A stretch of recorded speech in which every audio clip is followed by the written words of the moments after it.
So about a year and a half ago, I was listening to K-Love in the car, and K-Love, for those of you who don't know, is like a Christian radio station. I believe they're all over the country, but in Philly it's 106.9. And I was listening to the music, and all of a sudden they have this advertisement for Christian apologetics at Colorado Christian University. And I was just so confused. I'm like, Christian apologetics, Christian apologizing, Christians apologizing. Why would we apologize for what we believe in? I didn't get it. I couldn't understand why we didn't have enough faith to just say, this is what we believe in. Like, why do we have to say we're sorry for it? I didn't understand, and then I Googled it, and it actually comes from the Greek word apologia, which means to defend in something. So you can be an apologetic for the Eagles, if your favorite team's the Eagles. You are defending why the Eagles are the best. And you can be a Christian apologetic, saying, hey, here's why I believe in God. All right, here's why I'm a Christian. Here's why I believe Jesus is true. Looking at scientific, historical, archaeological, astronomical evidence. And then you can do philosophy and all sorts of different stuff. But I'm going to defend why I believe in God. So me not understanding that word and them saying the word and me not getting it fully, that impacted me. I had a lot of questions. I was wondering, like, what? I know progressive Christianity can be crazy sometimes, but this is insane. Why are we apologizing? And then once you understand the meaning of the word, it becomes fairly clear. So why am I talking about this? Well, because if we look at James chapter 3, verses 6 through 10, and it starts off with, "And the tongue is a flame of fire. It is a whole world of wickedness, corrupting your entire body. It can set your whole life on fire, for it is set on fire by hell itself. People can tame all kinds of animals, birds, reptiles, and fish, but no one can tame the tongue. It is restless and evil, full of deadly poison. Sometimes it praises our Lord and Father, and sometimes it curses those who have been made in the image of God. And so blessing and cursing come pouring out of the same mouth. Surely, my brothers and sisters, this is not right. Does a spring of water bubble out of both fresh water and bitter water? Does a fig tree produce olives or a grapevine produce figs? No, you can't draw fresh water from a salty spring."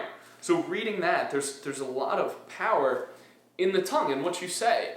And it says, hey, it can destroy your body. And some translations, it can destroy Christ's body. And what's Christ's body? Well, Christ's body is us. Christ's body is the community we're in, the community of Christians, and how we all come together to form God's church. We are the body of that. We are God's people. So our tongue can destroy that. And I'm sure you guys see it. A Christian in your past has said something to you that hurt you and led you away. You're like, I don't know if I believe in this. Or someone just brought a question up. You're like, I don't know. And maybe said something hurtful to someone you love. But the tongue, when understood and spoken with encouragement and love, can exalt and lift up our great Father and encourage the people around us.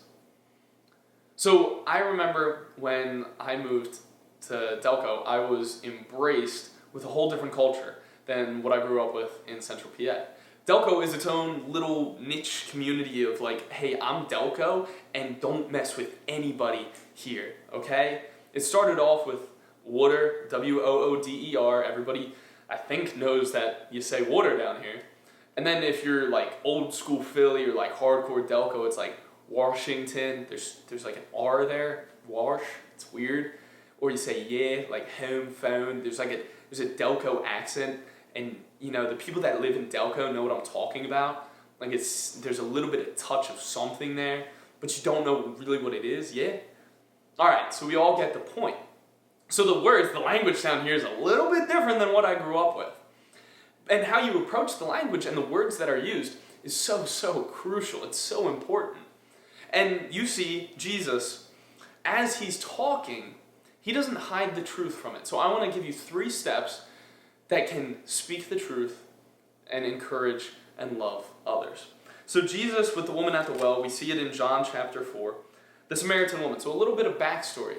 Samaritans were like second-class citizens. The Jewish people did not talk to them, especially a Samaritan or a Jewish man talking to a Samaritan woman. Just never would have happened unless they were making fun of, harassing, or just being plain up rude to that Samaritan person.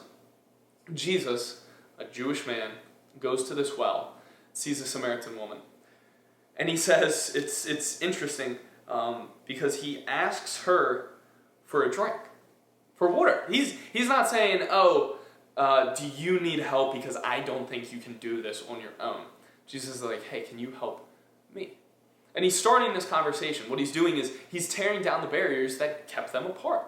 He's tearing down everything that separated them. He's asking her for help. This second-class citizen at the time can help Jesus, the Lord of everything, the Messiah. And so this woman's like, what, you're asking me, a Samaritan woman, for a drink? Jesus said, if you only knew the gift God has given for you, and for you who are speaking, you would ask me, and I would give you living water. And then she replies with, but sir, you don't have a rope or a bucket. And could you imagine saying to God, but you don't have the physical capabilities to get this water. And she's like, where would you get this living water? And besides, you think you're greater than our ancestor Jacob, who gave us this well? And how can you offer better water than he and his sons and his animals enjoyed? And Jesus replied, anyone who drinks this water will soon become thirsty again. But those who drink the water I give them will never be thirsty again. It comes from a fresh, bubbling spring within them, giving them eternal life. And this woman continues on. This is part 2. This is step 2. So step 1 was breaking down the barriers that separated you. It was tearing down everything that kept you apart from that person. Step 2, speak the truth. Speak the truth in love. She says, please, sir, beg, plead. Please, sir, give me this water, then I'll never be thirsty again. And I won't have to come here to get water. And this is where he starts with the truth. He says, go get your husband. She says, I don't have a husband. Jesus says, you're right. You don't have a husband. You've had 5 husbands. And the person you're living with now, the man you're living with now, isn't your husband. You're certainly telling the truth. And the woman said, sir, you must be a prophet. So tell me, why is it you Jews, and they continue on, and she's like, oh my gosh, you see the truth. You're speaking truth. And Jesus says, certainly you spoke the truth. And she said the truth when she said, I don't have a husband. Jesus is like, I know. But Jesus came in a loving way. Jesus came in a way that didn't discount or remove truth from the statement. Jesus came in a way that they had something in common. Hey, I'm asking for water and I want your help. And she's like, hey, I'll help you, but you don't have a bucket. And Jesus used the removing of the barriers, then adding the truth, telling the truth, speaking it in love to this woman, saying, hey, I know you don't have a husband. You've had 5. He's not saying, you've had 5 husbands. You can't keep your life together. You're probably promiscuous and sleep all over. Jesus didn't insult her or demean her value or integrity as a person of God's creation. But he spoke the truth. And he continues on, and they say, the woman says, I know the Messiah is coming, the one who's called Christ. When he comes, he will explain everything to us. She's talking to God, saying, yeah, but you don't understand. When this Christ guy comes, he'll explain everything. Jesus is like, I am the Messiah. Just then the disciples came back and were shocked to find him talking to a woman, but none of them had the nerve to ask, what are you doing with her? They were all scared of Jesus. And the woman left her water jar beside the well and ran back to the village, telling everyone, come and see a man who told me everything I ever did. Could he possibly be the Messiah? So people came streaming back to the village to see him. So Jesus not only broke down the barriers of the relationship, spoke the truth, but then he encouraged more life. He encouraged her to share the faith. He encouraged her to spread the good news. And that's what we're called to do.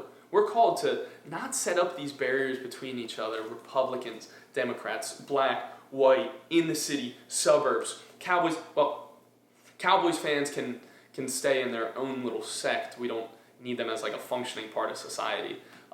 But really, we don't need these things to separate us. Jesus came, he broke down that barrier, and then he spoke the truth. Jesus wasn't scared of the truth, wasn't scared to insult this woman's feelings, because he knew it would help her in the end. And then Jesus encouraged her. She said, well, when the Messiah comes, everything will be made clear. Just like, I am the Messiah. And that alone, and their conversation after, believe me, dear woman, the time is coming when you no longer matter whether you worship Father, Jerusalem, blah, blah, blah. He continues on. And they were, he encouraged her. He didn't say just, hey, you've had 5 husbands, you want living order, and then leave. He encouraged her, filled her up, spoke through his words, and then she told others. So those are the 3 steps. Break down those barriers, speak the truth in love, and encourage others. And as I warmed up to Delco, and as I started to understand the people here, I understood their language. I understood what they said, how they said it, when they said it, and was able to use it in love, and to use the terms to build a relationship with people. And that's what God's calling us as Christians to do.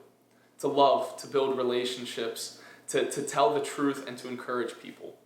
And that's my hope for you guys, and that's my prayer for you guys. So as we go through this week, as we go through 2021, imagine how radically different it could be than 2020 if we build relationships, speak the truth in love, and encourage others to seek God. I love you guys. Have a great week.